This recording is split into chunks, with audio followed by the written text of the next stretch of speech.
Hi everyone! From this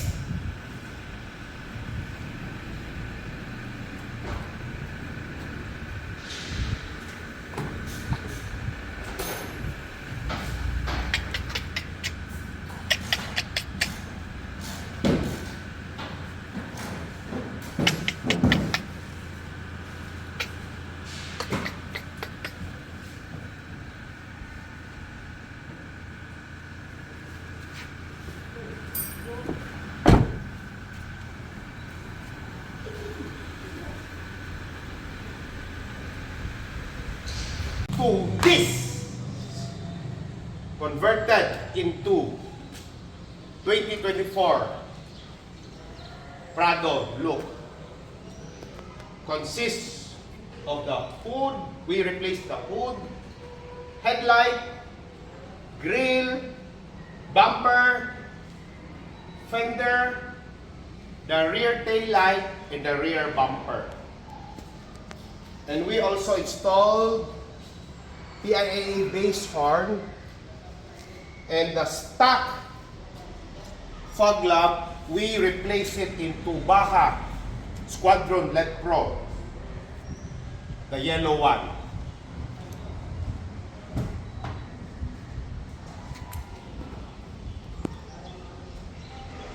This is how bright BAJA. And the nice thing about it is not glary at all.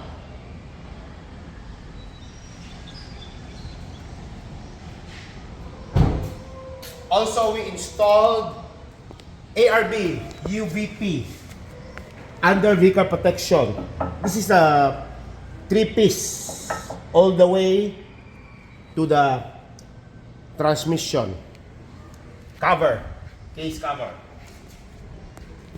from white to black. This is how we change color your vehicle. Deep gloss shine by PRS. We remove everything, the interior, we remove everything to check, because this is a 10-year-old car already, to check if there's rust, and the good news is none. So we also paint it to black, the interior. We also install high power reverse LED.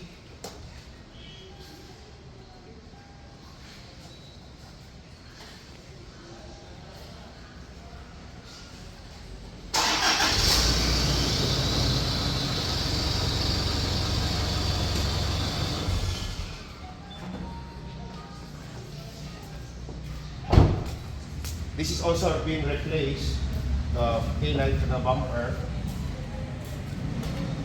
And also,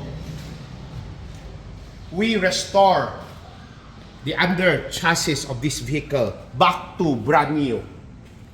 It feels like came out from the factory.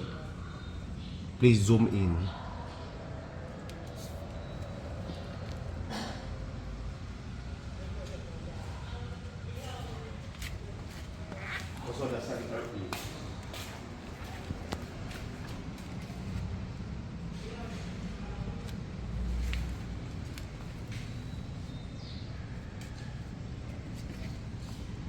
It's like brand new.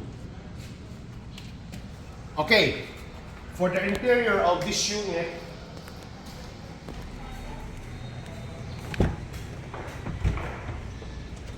we repair all the defect seats on this unit,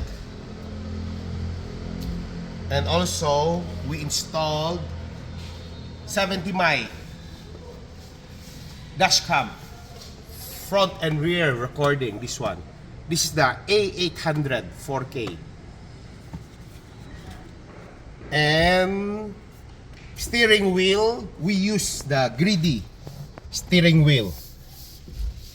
Nice to hold, nice to touch, and very comfortable when you're driving using this kind of upgraded steering wheel. These are made in Japan. And also, on this unit, we upgrade the sound system. On the front, we're using the focal two-way separate speaker. Where the rear door, we are using the focal coax speaker. And for the subwoofer, we're using this ALPINE slim subwoofer. It's installed underneath on the driver's seat.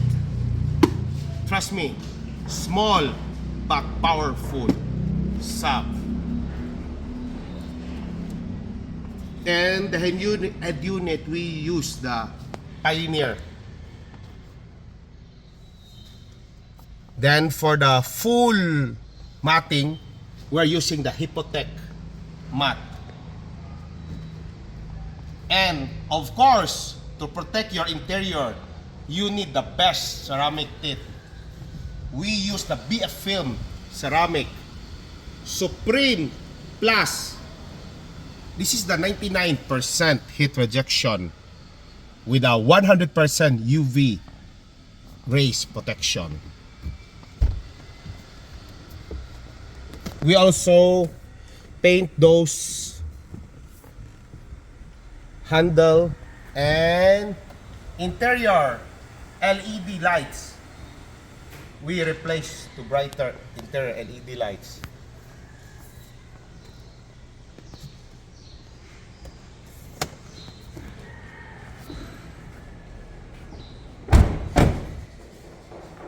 The suspension we use on this unit is the JAOS Battle Z suspension lift with a TI coil spring, the silver one,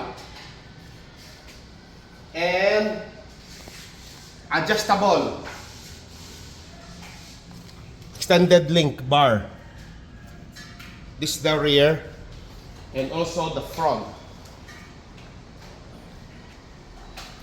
For the wheels and tires of this unit, we're using the 18-inch RAGUNA wheels wrapped in BF GOODRICH KO2 tires.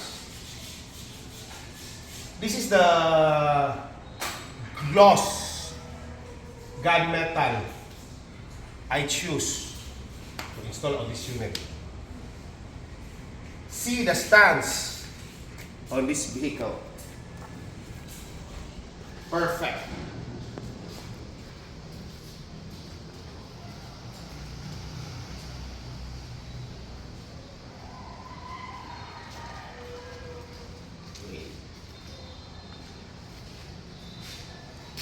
If you like how we built here, feel free to message me. And also, please subscribe and like my YouTube channel, PRS Car Accessories and Services. By the way, no to fake wheels and fake upgrades. See you here. Bye!